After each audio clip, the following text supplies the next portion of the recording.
The dust-laden winds carried whispers of cruelty as Willow Morgan stumbled onto the crude wooden platform, her wrists bound with coarse rope that bit into her flesh. The crowd of Cannon City, Colorado territory, 1873, roared with laughter as the auctioneer grabbed her chin, forcing her face upward for all to see. "Folks, here's a pretty little thing that'll entertain you real good. Who'll start the biddin'?" Willow's honey-brown hair fell in tangled waves around her dirt-smudged face as she fought back tears. Only 3 days ago, she'd been traveling west with her uncle, her only living relative, when outlaws attacked their stagecoach. Her uncle was killed, and she was captured. Now, instead of starting her new teaching position, she was being sold to the highest bidder for the town's amusement. $20, someone shouted. "30, called another. "She ain't worth more than 15, a drunken miner hollered, generating more cruel laughter. From the back of the crowd, Ethan Evans watched, his jaw clenched tight beneath the shadow of his wide-brimmed hat. His hand rested on his gun belt as his pale blue eyes narrowed at the spectacle. The 26-year-old cowboy had ridden into Cannon City that morning to deliver a herd of cattle to the railroad and had stumbled upon this barbarity. $40, shouted a red-faced man with yellowed teeth, leering at Willow in a way that made her blood run cold. $50, cried another, his friends slapping him on the back. Ethan had seen enough. He pushed through the crowd, his spurs jingling with each determined step. His weathered face, tanned from years under the harsh western sun, remained expressionless as he approached the platform. $200, he stated, his voice cutting through the raucous noise like a knife. The crowd fell silent. The auctioneer, a sweaty man with greedy eyes, blinked in surprise. $200. Well, now, seems we got ourselves a real gentleman here. I said $200, Ethan repeated, pulling a leather pouch from his vest pocket. Cash, right now. The auctioneer's eyes lit up with greed. Sold to the cowboy with the deep pockets. Willow lifted her eyes to meet her purchaser's gaze, expecting to see the same cruel hunger she'd witnessed in the others. Instead, she found something else, something hard to define but lacking the malice she feared. As Ethan counted out the money, a voice called from the crowd, "What you gonna make her do first, cowboy? Give us a preview." More laughter erupted, crude suggestions following. Ethan turned slowly, facing the jeering crowd. His hand casually moved toward his holster as he stepped forward. "Let's see them laugh now," he said, his voice carrying across the suddenly hushed square. "Any man who speaks of this woman with disrespect again answers to me." His reputation preceded him. Ethan Evans wasn't known for making idle threats. The silence stretched, broken only by the distant cry of a hawk circling overhead. Finally, the auctioneer cleared his throat nervously. "She's all yours, mister. Do with her as you please." Ethan approached Willow, who instinctively shrank back. He paused, then slowly removed his knife from his belt. She flinched as he reached for her hands, but he only cut the ropes binding her wrists. "Can you walk?" he asked quietly. Willow nodded, rubbing her raw wrists. "Yes," she whispered, her voice hoarse from thirst and fear. "Then come with me." He offered his arm but didn't touch her. Aware of the many eyes upon them, Willow hesitantly followed him off the platform.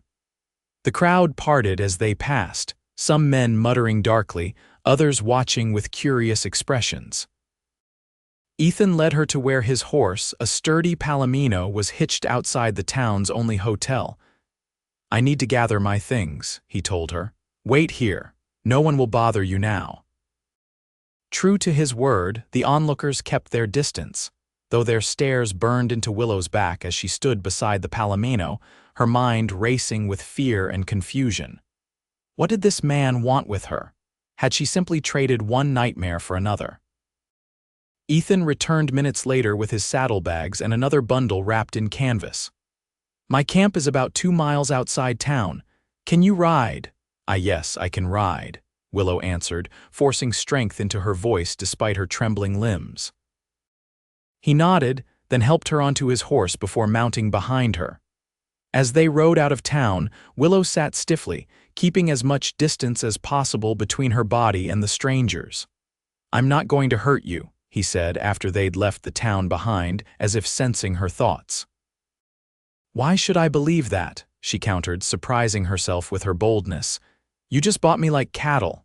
"I bought your freedom," he corrected. "Once we reach my camp, you can decide where you want to go. I'll give you enough money to get there." Willow turned slightly, trying to see his face.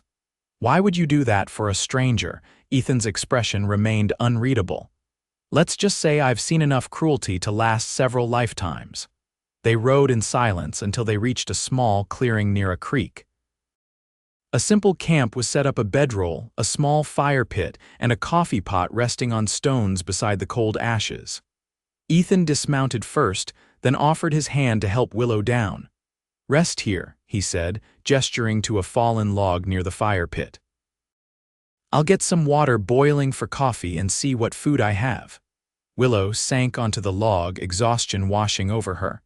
Now that the immediate danger had passed, the full weight of her ordeal crashed down upon her shoulders. Her uncle was dead. She was alone in the wilderness with a stranger who claimed benevolent intentions but whom she had no reason to trust. Yet, as she watched Ethan move efficiently around the camp, starting a fire and setting up a simple meal, she felt her fear gradually subside. He kept a respectful distance, never making sudden movements, speaking in a calm, steady voice when he needed to communicate. "Here," he said, handing her a tin cup of coffee and a plate with beans, bacon, and a chunk of bread. "It's not much, but it'll fill your stomach." "Thank you," she murmured, suddenly aware of her ravenous hunger. She hadn't eaten in nearly 2 days. As she ate, Ethan sat on the ground across from her, giving her space. "My name is Ethan Evans," he said. "I ranch about 50 miles north of here." Willow swallowed a mouthful of beans before responding. "I'm Willow Morgan. I was traveling to Silver Creek to take a teaching position." Her voice faltered. "My Uncle Charles was escorting me when our stagecoach was attacked." Ethan's expression softened slightly. "I'm sorry about your uncle." "They shot him when he tried to protect me," she said, her eyes filling with tears she'd been holding back for days. "Then they took me to Cannon City and sold me to that awful auctioneer." "Barker's gang," Ethan said grimly. "They've been terrorizing this territory for months." "The law can't seem to catch them." "Will they come after me?" Willow asked, fear creeping back into her voice. "Not likely. They got their money." "Besides," he added, his hand unconsciously moving to his holster, "they'd regret it if they tried." As night fell, Ethan set up a second bedroll on the opposite side of the fire. "You'll be safe here," he assured her. "Tomorrow I can take you to Silver Creek if that's still where you want to go." Willow nodded hesitantly. "I don't know if they'll still want me as their teacher. I'm days late." "Small towns are desperate for teachers," Ethan replied. "I reckon they'll be glad to see you regardless." That night, Willow lay awake for hours, staring at the stars through the branches overhead. Despite her exhaustion, sleep eluded her as her mind replayed the horrors of recent days. Across the fire, Ethan slept with his hat tipped over his face, one hand near his gun even in slumber. Morning came with the cheerful songs of birds and golden light filtering through the trees. Willow awakened to find Ethan already up, cooking breakfast over a fresh fire. "I hope you slept some," he said, nodding a greeting. "A little," she admitted, sitting up and smoothing her tangled hair. "Mr. Evans, Ethan," he corrected. "Ethan," she repeated. "I don't know how to thank you properly for what you did yesterday." He shrugged, turning bacon in the pan. "No thanks needed. Anyone with decency would have done the same." "But they didn't," she pointed out. "Only you." Their eyes met briefly before Ethan looked away, focusing on the food. "Eat up. We've got a long ride to Silver Creek." After breakfast, they packed up camp and set out. Willow rode behind Ethan, her arms hesitantly circling his waist as the horse picked its way across the rugged landscape. They spoke little during the journey, but the silence wasn't uncomfortable. By midday, they stopped to rest by a stream, allowing the horse to drink while they shared a simple lunch of jerky and hardtack. "Tell me about this teaching position." Ethan said as they sat in the shade of a cottonwood tree. It's a small schoolhouse with about 15 children, Willow explained, animation entering her voice for the first time. The previous teacher left to get married, and they've been without one for months. I answered their advertisement in a Denver newspaper. You're from Denver? No, St. Louis. But after my parents died of influenza last year, I moved to Denver to live with my uncle. He suggested the teaching position might be a fresh start. Ethan nodded thoughtfully. Teaching's important work. These frontier children need education if they're going to build something better than what we have now. Willow studied him curiously. You sound like you value education. That's not common among. She hesitated. Cowboys? He finished with a hint of amusement. I can read and cipher well enough. My mother was adamant about that before she passed. I'm sorry about your mother, Willow said softly. It was a long time ago, he replied, his tone indicating the subject was closed. As they continued their journey, dark clouds began gathering on the horizon. Ethan frowned at the sky. Storm's coming. We won't make Silver Creek before it hits. What should we do? Willow asked, eyeing the threatening clouds anxiously. There's an old line shack about an hour from here. We can shelter there until it passes. The wind picked up as they rode, carrying the scent of rain. They reached the line shack just as the first heavy drops began to fall. It was a crude, one-room structure with a stone fireplace, a rough-hewn table, and not much else.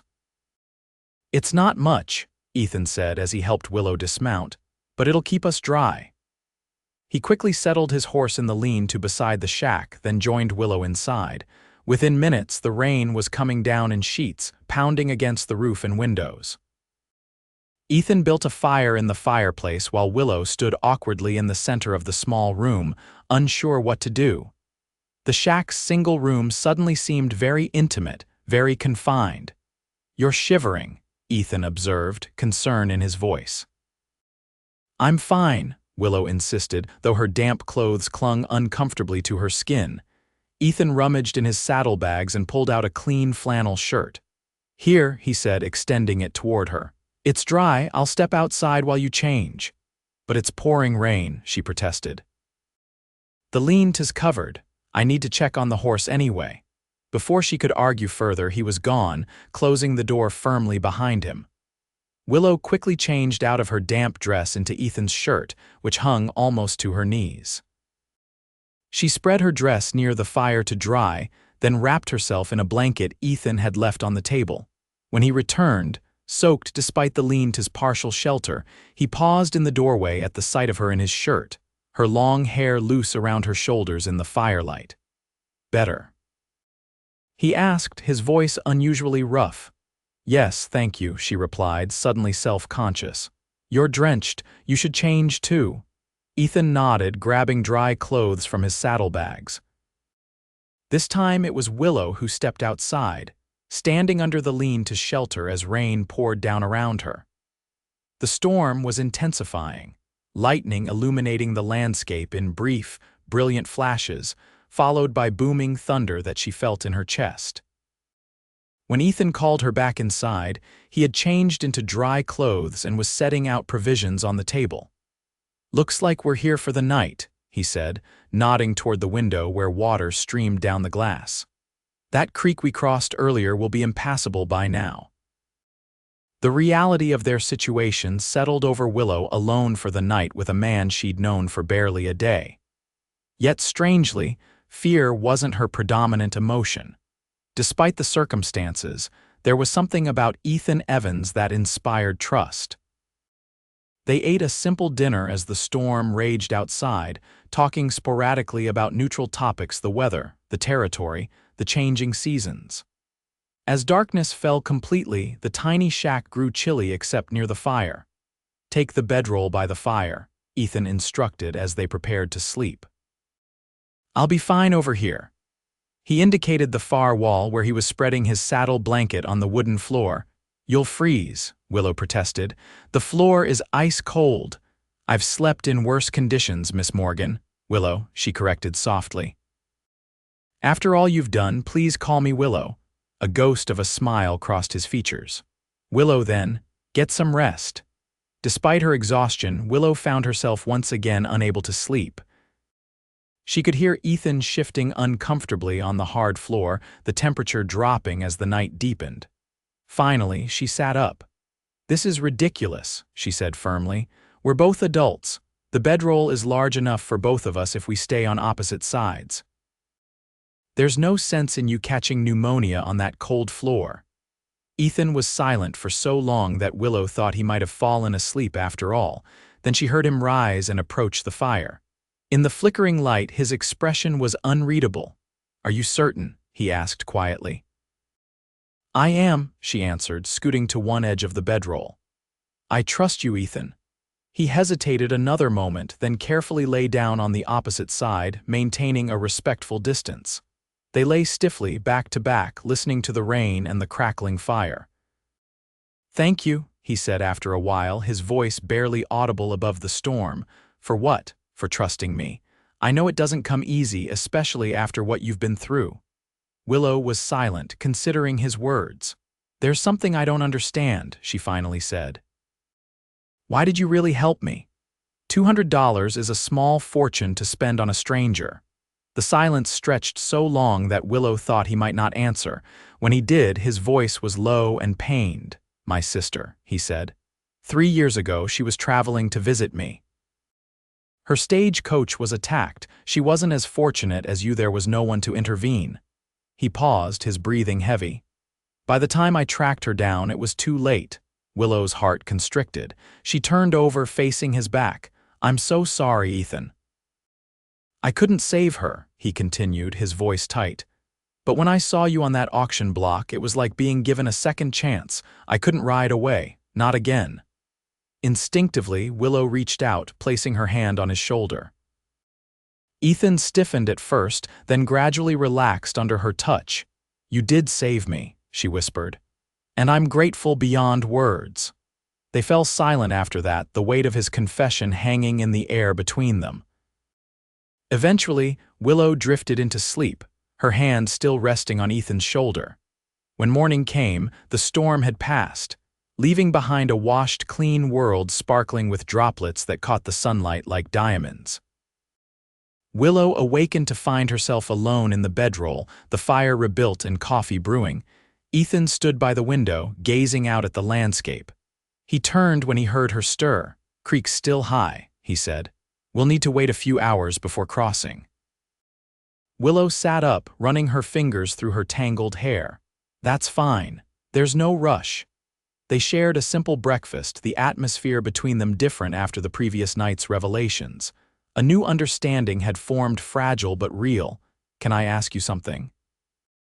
Willow ventured as they cleaned up after the meal. Ethan nodded, his attention on the tin plate he was wiping dry. "What will you do after you take me to Silver Creek?" He considered the question. "Head back to my ranch, I suppose. The cattle drive is finished, so there's nothing keeping me away." "Is there family waiting for you?" "No," he said shortly. "Just me and a couple of ranch hands." Willow absorbed this information, picturing the lonely existence he described. "It sounds solitary." "It suits me," he replied, though something in his tone suggested otherwise. By midday, the creek had receded enough for safe crossing. They set out for Silver Creek, which Ethan estimated they would reach by evening. The landscape was transformed after the rain, vivid and alive, wildflowers dotting the plains with splashes of color. As they rode, Willow became increasingly aware of Ethan's presence, the solid strength of him, the clean scent of soap and leather, the careful way he guided his horse across difficult terrain. She found herself studying his profile when he wasn't looking, noting the straight line of his nose, the firm set of his jaw, the faint lines at the corners of his eyes that suggested he hadn't always been so somber.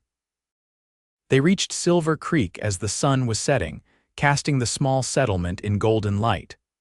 Unlike Cannon City, it was barely more than a cluster of buildings, a general store, a small church, a saloon, and scattered houses.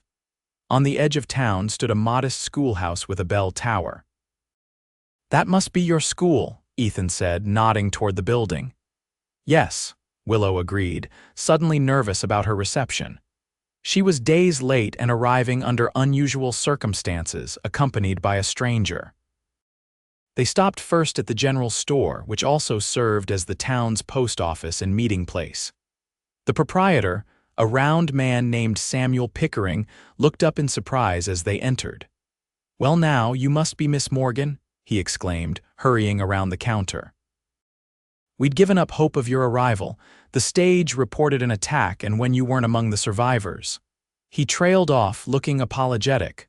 "I was taken captive," Willow explained, choosing her words carefully. "Mr. Evans here rescued me." Pickering's eyes widened as he took in Ethan's imposing figure. "We're mighty grateful to you, sir. The town's been desperate for a teacher." "Is the position still available?" Willow asked anxiously. "Of course. The school board chairman, Mr. Abernathy, lives just up the street. He'll want to meet you right away." Pickering hesitated. "Though I'm afraid our boarding arrangements have changed. Mrs. Finch, who was to host you, took ill last week and has gone to stay with her daughter in Denver." Willow's face fell. "Oh, is there another boarding house in town?" Pickering shook his head. "Not as such, but I'm sure we can arrange something temporary." "She can stay at my place tonight," said a female voice from behind them. They turned to see a woman in her 40s with kind eyes and gray streaked brown hair. "I'm Ruth Peterson, the midwife." "I have a spare room that's yours until something permanent is arranged." Relief washed over Willow. "That's very kind of you, Mrs. Peterson." "Miss Peterson," the woman corrected with a smile, "never found a man worth the trouble of marrying." The bell over the store door jingled again as a distinguished-looking older man entered. "Samuel, I heard voices and thought," he stopped, noticing Willow. "Good heavens, are you Miss Morgan?" "Yes, sir," Willow confirmed. "And you must be Mr. Abernathy." "Indeed." "Harold Abernathy, chairman of the school board." He pumped her hand enthusiastically. "We've been so worried. When did you arrive? How did you get here?"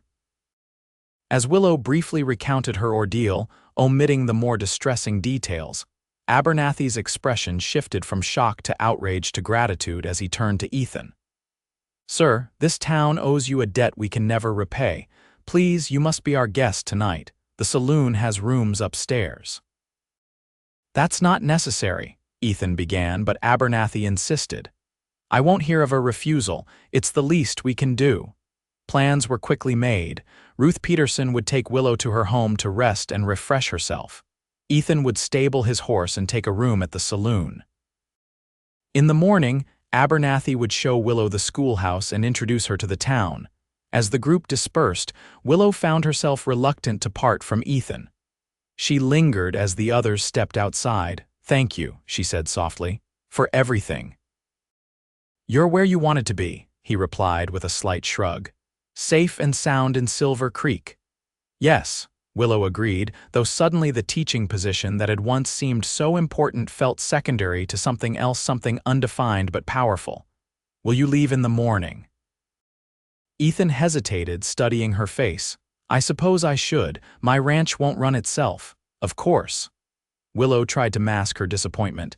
"Perhaps we could have breakfast before you go. I'd like to properly thank you." "There's no need, please," she interrupted. "It would mean a lot to me." After a moment, Ethan nodded. "All right, breakfast it is." That night in Ruth Peterson's cozy spare room, Willow lay awake thinking of Ethan, his quiet strength, his unexpected kindness, the sadness that lingered in his eyes. In just 2 days, he had become important to her in ways she couldn't fully articulate. The thought of him riding away in the morning left an ache in her chest that surprised her with its intensity. Morning brought clear skies and the bustle of a small town coming to life. Dressed in clothes borrowed from Ruth, her own dress still showing the effects of her ordeal, Willow made her way to the town's only cafe to meet Ethan. He was already there, seated at a table by the window, his hat resting on the empty chair across from him. He stood when he saw her, something like admiration flickering in his eyes as he took in her appearance. "You look rested," he said by way of greeting. "I am," she replied with a smile. "Ruth Peterson is a wonderful hostess." They sat down, ordering coffee and breakfast from the cheerful waitress. For a moment neither spoke, an unusual awkwardness between them. "Mr. Abernathy showed me the schoolhouse this morning," Willow finally said. "It's small but well-maintained. Classes start on Monday." "That's good," Ethan replied, turning his coffee cup slowly in his hands. "Seems like you've found your place here." "I hope so," she said, though with less conviction than she might have expected. "What about you? When will you leave?" "After breakfast," he answered, not quite meeting her eyes. "It's a long ride back to my ranch." Disappointment settled heavy in Willow's stomach. "I see." Their food arrived, and they ate mostly in silence, the impending farewell hanging between them like a shadow. When the meal was finished, they stepped outside into the morning sunshine. "Well," Ethan said, adjusting his hat, "I should get going." "Yes, of course." Willow attempted a smile that didn't quite reach her eyes. "Ethan, I don't know how I'll ever repay you for what you've done." "Live a good life," he replied simply. "Be happy here, that's payment enough." He extended his hand formally, as if to shake hers, but when Willow placed her fingers in his palm, he surprised her by bringing her hand to his lips in a brief, gentle kiss. "Goodbye, Willow Morgan," he said softly. "Goodbye, Ethan Evans," she whispered, fighting unexpected tears. He turned and walked toward the livery stable where his horse was boarded. Willow watched him go, a hollow feeling expanding in her chest. It seemed wrong, somehow, that he should simply ride out of her life after everything they'd shared. Before she could think better of it, she called out, "Ethan." He stopped, turning back to face her. "Will you write to me?" she asked, her voice carrying across the distance between them. "Just so I know you're well." A slow smile, the first real smile she'd seen from him, transformed his features. "If that's what you want." "It is," she confirmed. With a nod, he continued on his way. Willow stood in the street, watching until he disappeared from sight, wondering why saying goodbye to someone she'd known for only a few days could feel like losing a piece of herself. The following weeks passed in a blur of activity as Willow settled into her role as Silver Creek schoolteacher. The children were eager learners, the parents supportive, and the town welcoming.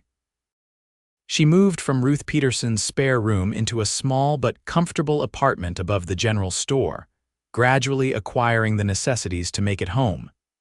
Yet, despite the warm reception and satisfying work, Willow often found her thoughts drifting to Ethan.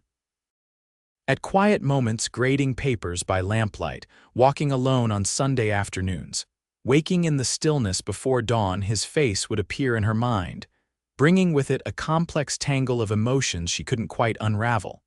A month after her arrival, a letter came. The handwriting was strong and straightforward, much like the man himself. "Miss Willow Morgan, Silver Creek, Colorado Territory, I hope this finds you well and settled in your teaching position. My journey home was uneventful, though longer than anticipated due to unexpected business in Denver. The ranch continues as it always has. Cattle are healthy, crops promising. My ranch hands, Thomas and Jake, send their regards, though they don't know you. I may have mentioned you at supper once or twice. There's not much else to report from this quiet corner of the territory. I trust your students are learning their letters and numbers under your capable instruction. Respectfully, Ethan Evans." The letter was formal, almost impersonal, yet Willow read it a dozen times, searching for hidden meanings between the carefully penned lines. He had thought of her enough to write. He had mentioned her to his ranch hands. These small revelations warmed her in ways she hadn't expected. She wrote back that same evening, "Dear Ethan, your letter brought me such joy. I'm glad to hear of your safe return and the good conditions at your ranch. Silver Creek has embraced me completely. I have 15 pupils ranging from 6 to 16 years of age, all eager to learn despite their varied backgrounds. The town is small but growing. Just last week, a doctor arrived to establish a practice, much to everyone's delight. I think of our journey often and remain eternally grateful for your intervention in Cannon City. Sometimes I wonder what twist of fate brought you there at precisely that moment, but whatever the reason, I thank Providence for it daily. Please write again when time allows. I would like to hear more about your ranch and your life there." With deepest gratitude, Willow Morgan, she sealed the letter and brought it to the general store to be sent with the next mail delivery, feeling strangely lighter for having written it. Autumn arrived, painting the surrounding mountains with brilliant golds and reds. Willow threw herself into teaching, organizing a harvest festival for the town, and establishing a small library corner in the schoolhouse with books donated by residents. She made friends. Ruth Peterson remained a dear companion, and several of the mothers of her students became regular visitors for tea. Another letter arrived from Ethan in late October. Miss Willow Morgan, your description of Silver Creek reminds me why small communities are the backbone of this territory. It sounds as though you've found your calling among those children. Autumn brings cattle roundup on the ranch, long days in the saddle and nights by the campfire. The work is hard but satisfying. There's peace in these open spaces that I've never found elsewhere. You asked about my ranch. It's nothing grand, a modest house, a good barn, fertile grazing land, and a creek that runs year-round. My father established it 20 years ago, and I took over when he passed on. Sometimes it feels too large for just one man, but then, most men probably feel that way about their kingdoms, however small.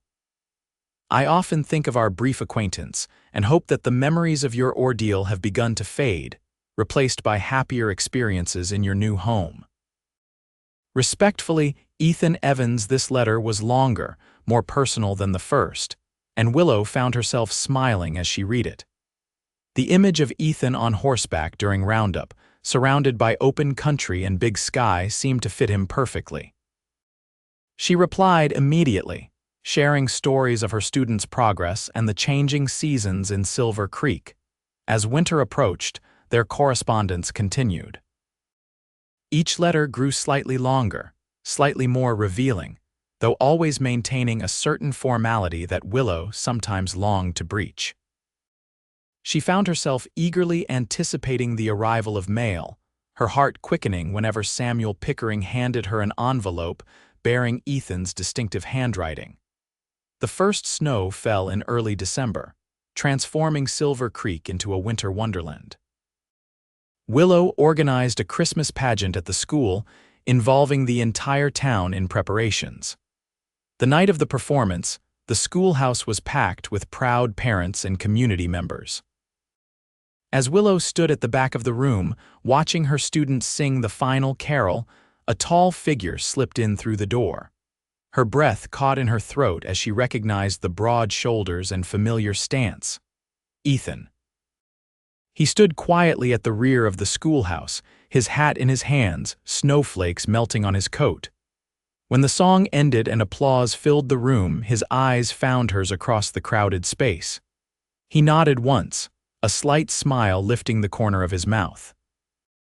Willow's heart pounded as she made her way through the crowd toward him. Parents stopped her to offer congratulations. Children tugged at her skirts for attention, but she moved steadily toward the door where Ethan waited. "You're here," she said when she finally reached him, unable to keep the wonder from her voice. "I had business in Denver," he replied. "Thought I'd detour to see how Silver Creek's teacher was faring." "A considerable detour," Willow observed, her eyes searching his face. "Yes," he acknowledged, not offering further explanation. Before they could continue their conversation, Harold Abernathy approached, clapping Ethan heartily on the shoulder. "Mr. Evans, what a pleasant surprise. Have you come to see our Miss Morgan?" "Just passing through," Ethan said, though his eyes remained on Willow. "Well, you must stay for the Christmas social," Abernathy insisted. "The whole town gathers at the church for refreshments after the pageant. No arguments now." As Abernathy moved away to greet other attendees, Ethan leaned closer to Willow. "Your students performed admirably. You've done well here." "Thank you," she replied, warmth spreading through her at his praise. "I'm glad you were able to see it." The crowd began moving toward the church for the social. Ethan offered his arm and Willow placed her hand on it, acutely aware of the solid strength beneath her fingers. They walked together through the snowy street, their breath forming clouds in the cold night air. "How long will you stay?" Willow asked, trying to keep her tone casual. I hadn't decided, Ethan admitted. A day or two, perhaps. Where are you staying? Haven't arranged that yet. Just arrived as the pageant was starting. The rooms above the saloon are the only option, Willow said, a hint of disappointment in her voice. The saloon was a rough establishment, especially during the holidays. I've stayed in worse places, Ethan assured her with a slight smile. At the church, they were separated as Willow was pulled into conversations with parents, and Ethan found himself cornered by curious townspeople eager to hear news from other parts of the territory. Throughout the evening, however, Willow was constantly aware of his presence, finding his tall figure in the crowd no matter where she looked. As the social wound down, Ruth Peterson approached Willow with a concerned expression. The saloon's completely full miners came down from the hills for Christmas. Your Mr. Evans won't find accommodation there tonight. He's not my Mr. Evans, Willow protested automatically, though she couldn't deny the way her pulse jumped at Ruth's phrasing. Ruth's knowing smile suggested she wasn't fooled.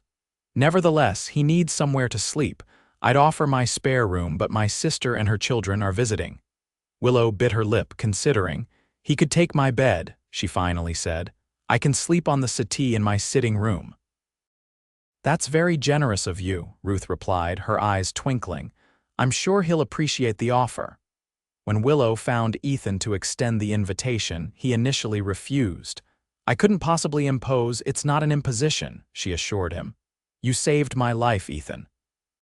Surely I can offer you a comfortable bed for the night. After further persuasion, he reluctantly agreed. They walked together to Willow's apartment above the general store, the streets of Silver Creek quiet and peaceful under their blanket of snow. Willow's apartment was small but cozy, warmed by a pot-bellied stove and decorated with simple, homey touches: a quilt over the settee, dried flowers in a vase, books stacked on every available surface. It's not much, she said as they entered, suddenly self-conscious about the modest accommodations. It's perfect, Ethan replied, his eyes taking in the personal touches that made the space uniquely hers. An awkward moment followed as they stood just inside the door, the intimate setting highlighting the strange mix of familiarity and formality between them. I'll make up the settee for myself, Willow said, moving to a trunk where she kept extra linens. I can't take your bed, Ethan protested. The settee is fine for me. You're too tall for the settee, Willow pointed out practically. You'd be miserable all night. I insist on taking it. Their gazes held for a moment, then Ethan nodded reluctantly. If you're certain. I am, she assured him, though in truth, she was certain of very little at that moment except the rapid beating of her heart and the way his presence seemed to fill the small apartment. They talked quietly as Willow made up the settee with sheets and a blanket. Ethan spoke of his ranch, the harsh winter in the northern part of the territory, his plans for expanding his cattle herd in the spring. Willow shared stories of her students, the close-knit community of Silver Creek, the upcoming Christmas celebrations. When the hour grew late, Willow showed Ethan to her bedroom, a simple space with a narrow bed, a small dresser, and a window overlooking the main street. An awkward silence fell as they stood in the doorway. Well, Willow said, suddenly shy, good night, Ethan. Good night, Willow, he replied softly. For a moment, he seemed about to say more, but instead, he simply nodded and closed the door between them. Willow settled on the settee, pulling the blanket up to her chin. Despite the lateness of the hour and the day's activities, sleep eluded her. Ethan was just on the other side of that door, sleeping in her bed. The intimacy of the arrangement, though entirely innocent, sent a flush of warmth through her body. In the bedroom, Ethan lay awake as well, surrounded by Willow's scent on the pillows. The past months of correspondence had only deepened his interest in the courageous young woman he'd rescued. Seeing her tonight confident, respected, beloved by her students, and the town had stirred emotions he'd long kept carefully controlled. Morning brought a fresh snowfall and the delicious aroma of coffee. Ethan emerged from the bedroom to find Willow already dressed and preparing a simple breakfast. "I hope you slept well," she said, offering him a steaming cup. "Better than I have in months," he replied honestly. They ate breakfast together at Willow's small table, the morning light casting a golden glow through the frost-edged windows. Their conversation flowed easily, as if they were old friends rather than near strangers connected by an unusual circumstance and a handful of letters. "What are your plans for today?" Willow asked as they cleared the breakfast dishes. "I should check on my horse at the livery," Ethan said. "Beyond that, I have no specific obligations. The children have a half-day of school before the Christmas holiday begins," Willow explained. "Perhaps you'd like to visit the classroom. The students would be thrilled to meet someone from outside Silver Creek." Ethan hesitated only briefly before agreeing. They walked together through the snow-covered streets to the schoolhouse, where Willow's students greeted her with excitement that only increased when she introduced her guest. "Mr. Evans is a cattle rancher from the northern part of the territory," she explained to the wide-eyed children. "He's agreed to tell you about his work and answer your questions." To Willow's surprise and delight, Ethan proved to be excellent with the children. His usual reserve melted as he described life on a cattle ranch, demonstrating how to throw a lasso with a piece of rope one of the boys provided. The children hung on his every word, especially when he recounted tales of encounters with wildlife and the challenges of surviving winter blizzards. Watching him from her desk, Willow felt something shift within her heart. This was a side of Ethan she hadn't seen before: patient, engaging, even occasionally humorous. When he caught her watching and offered a small smile, warmth spread through her that had nothing to do with the crackling stove in the corner. After school dismissed, they spent the afternoon walking through Silver Creek, Willow proudly showing Ethan the town's modest attractions: the church with its new stained glass window, the recently expanded general store, the site where a proper hotel was planned for the following spring. As dusk approached, they returned to Willow's apartment to warm up before the evening's Christmas tree lighting in the town square. Seated before the stove with cups of hot cider, they found themselves in a moment of comfortable silence. "Silver Creek suits you," Ethan observed, his eyes studying her face in the warm light. "You belong here." "I think I do," Willow agreed, though it was a difficult journey to find my place. Ethan's expression darkened at the reminder of how they'd met. "Do you ever think about what happened in Cannon City?" "Sometimes," she admitted. "Less often now, but I'll never forget it or what you did for me." "I did what anyone would have done," he said, echoing his words from months ago. "No," Willow contradicted gently. "You did what only you would have done, Ethan, and it changed my life." Their eyes met across the small space between them, something unspoken passing between them. Ethan set down his cider cup and leaned forward slightly.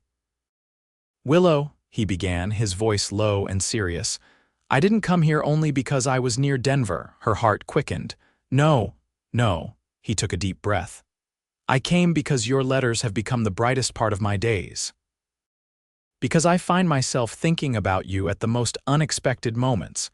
Because I needed to see you again to know if what I was feeling was real." "And is it?" Willow whispered, hardly daring to breathe. "More real than I imagined possible," he confessed.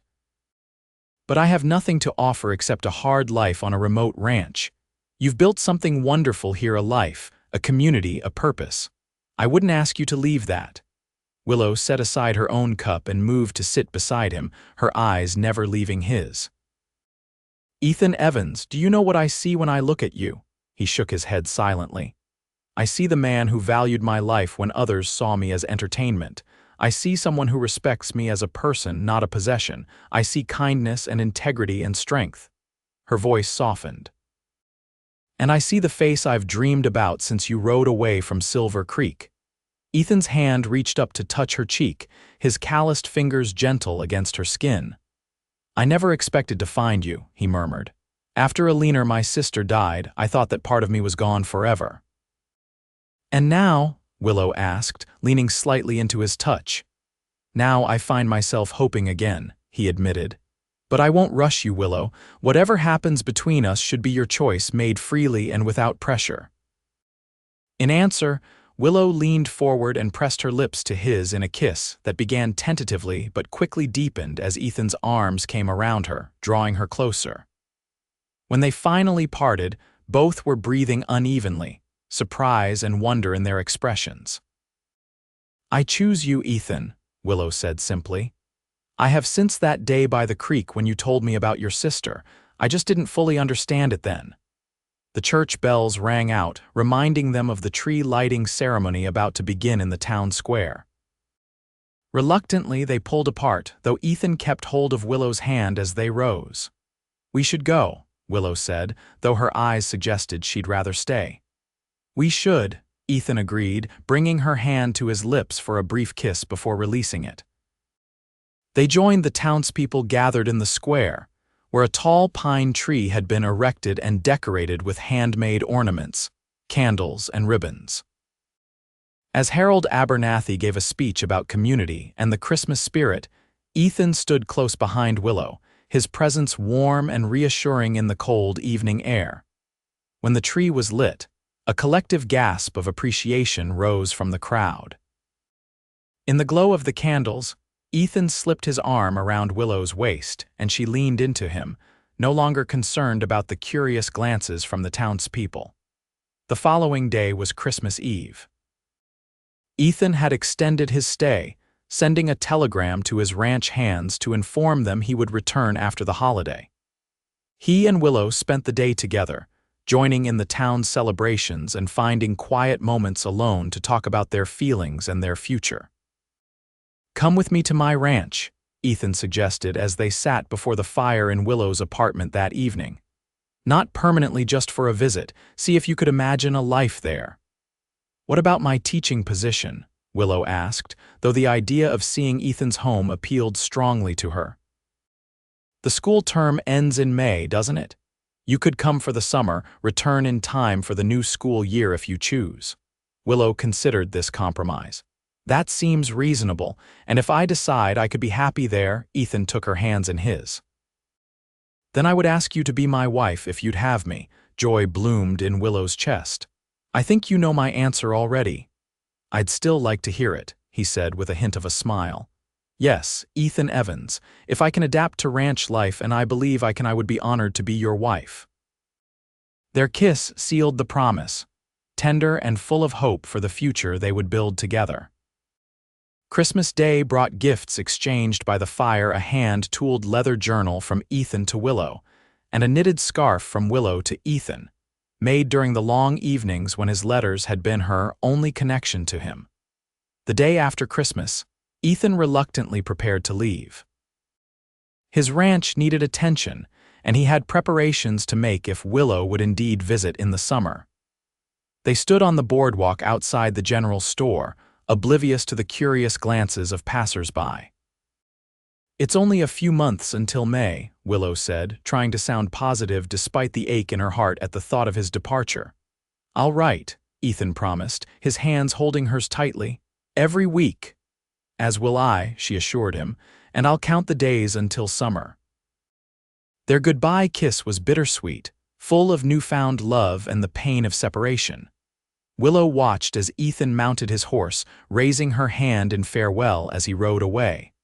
Unlike their first parting, however, this one carried the promise of reunion. The winter passed slowly for Willow, each day marked off her calendar, bringing summer and Ethan closer. Their letters flew back and forth, full of plans and dreams and the everyday details that allowed them to share their lives despite the distance. In April, an unexpected visitor arrived in Silver Creek, a young woman named Rebecca Mills, who had just completed teacher training in Denver and was seeking a position.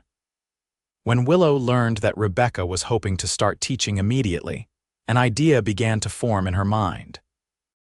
After consulting with Harold Abernathy and the school board, an arrangement was made. Rebecca would take over Willow's class for the remaining weeks of the term, allowing the students to adjust to their new teacher before the summer break. Willow would be free to leave for Ethan's ranch earlier than planned.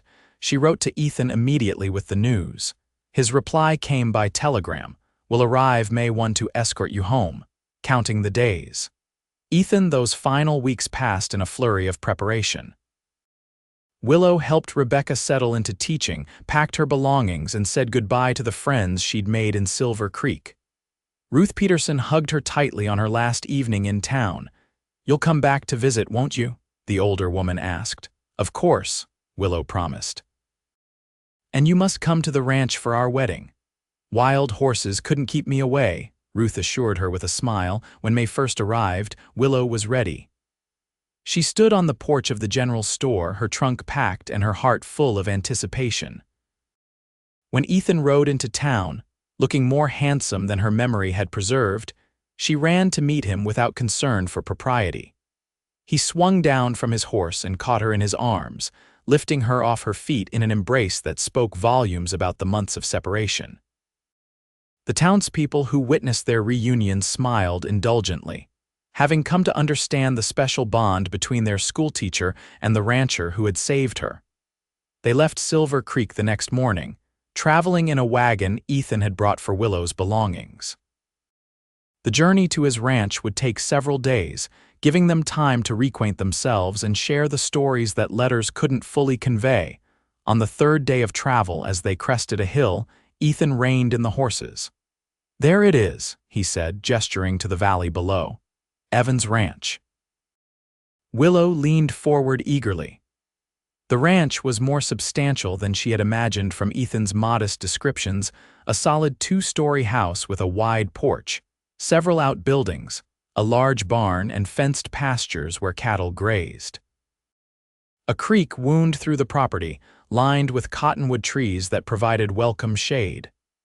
In the distance, mountains rose against the blue sky, still capped with snow despite the spring warmth in the valley.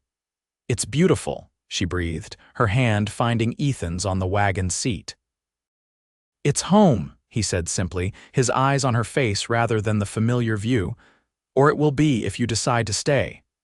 "I've already decided," Willow told him, squeezing his hand. "This is where I belong with you." They were met in the yard by Thomas and Jake, Ethan's ranch hands, who greeted Willow with respectful nods and barely concealed curiosity. The house, when Ethan showed her inside, was clean but sparse, clearly the domain of a man who valued function over comfort. "It needs a woman's touch," Ethan admitted as they toured the rooms. "My mother made it a home, but since she passed, it's been just a place to eat and sleep." "I can work with this," Willow assured him, already envisioning curtains for the bare windows and rugs for the wooden floors. That evening, after a simple meal prepared by Thomas, who, it turned out, was the ranch's cook as well as a cowhand, Ethan and Willow sat on the porch swing, watching the sunset paint the mountains in shades of pink and gold. "Are you disappointed?" Ethan asked, his arm around her shoulders. "It's not as lively as Silver Creek," Willow shook her head. "Not at all. There's peace here, just as you said in your letter, and beauty and purpose." She turned to face him, her eyes sincere. "And you, Ethan, that's what matters most." The weeks that followed were a period of adjustment and discovery. Willow learned the rhythms of ranch life: the early mornings, the constant work, the isolation that could stretch for days when weather or duties kept them from visiting the nearest town. But she also found joy in making Ethan's house into their home, in learning to ride alongside him to check the herds, in the quiet evenings spent planning their future together. By midsummer, they could wait no longer. On a perfect July day, with the mountains standing witness and a handful of friends gathered on the ranch, Willow Morgan became Willow Evans. Ruth Peterson had traveled from Silver Creek for the occasion, along with Harold Abernathy and a few other townspeople who had become dear friends during Willow's time there. The ceremony was simple but meaningful, conducted by a circuit-riding preacher who happened to be passing through. Willow wore a cream-colored dress ordered from Denver, and Ethan looked uncommonly handsome in a new black suit. Their vows, spoken beneath an arch of wildflowers Willow had gathered that morning, reflected the journey that had brought them together. I promise to value you above all others, Ethan said, his voice steady despite the emotion in his eyes. To protect you not because you need protection, but because you are precious to me. To build a life worthy of the gift you've given me by choosing to share yours with mine. I promise to stand beside you through all seasons, Willow responded, her voice clear and sure. To find home in your arms when the world is cold. To remember always that true wealth is measured not in gold, but in love freely given and gratefully received. When the preacher pronounced them husband and wife, Ethan kissed his bride with a tenderness that brought tears to the eyes of even the most stoic guests. The celebration that followed lasted well into the evening, with music from Jake's fiddle, dancing in the yard, and enough food to feed twice their number. As the last guests departed and twilight deepened into night, Ethan led Willow to the porch of their home. Happy? He asked, drawing her close. Completely, she assured him, resting her head against his chest. And you, more than I ever thought possible. He tilted her face up to his. When I saw you on that auction block in Cannon City, I never imagined we'd end up here. Willow's eyes grew serious. They thought I was just entertainment, something to be used and discarded, but you saw me as a person worth saving. You saved yourself, Willow, Ethan corrected gently. I just gave you the chance. She shook her head. You gave me much more than that. You gave me hope when I had none. Respect when others offered only cruelty. And now, love that I never expected to find. As the stars appeared overhead and the gentle sounds of the ranch settled around them, Ethan and Willow stood together on the threshold of their shared future, a future built on the foundation of one brave act of kindness that had transformed two lives forever. In the years that followed, the Evans Ranch prospered under their joint care. Willow established a small school on the property, teaching not only Thomas and Jake's children, but also those from neighboring ranches. Ethan expanded his herd and his land holdings, becoming one of the most respected ranchers in the territory. Their family grew with the birth of their son, Charles, named for Willow's uncle, and later their daughter, Eleanor, in honor of Ethan's sister. The house that had once seemed too large for one man was filled with the sounds of children's laughter.